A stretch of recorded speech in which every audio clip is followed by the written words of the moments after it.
Well, the first thing I'd say about the use of drones is that is a far more targeted way of taking out terrorist leaders and terrorist networks than invading and occupying a country like Iraq.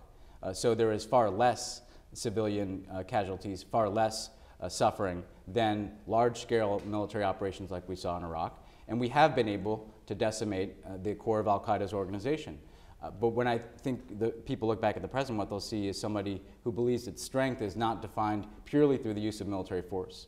And in fact, a president who understands that just throwing the military option at problems can make things worse, can exacerbate humanitarian crises, can create the types of vacuums that can be filled by terrorist groups. And yet experts, military generals, intelligence officers, an internal CIA study say exactly the same thing about drones. They say that drones can exacerbate, radicalize insurgents, create vacuums. And we take that very seriously, and that's why we sought to impose... You take it very seriously. You've carried out 9 times as many drone strikes as George W. Bush. We've imposed, but we did not invade and occupy. Okay, but if the Iraq War is your benchmark, well done. But if your benchmark is international law, not creating more terrorists than you kill, you've not done a very good job with drones, some would say. Well, I would say that we've decimated the al-Qaeda network.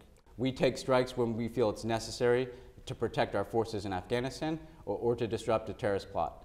And again, I think when people look at the United States, we are a country. We target people with drones when you don't know who they are. It's a simple question. I just answered it. We take action when we believe there is a threat. So you do kill people when you don't know who they are?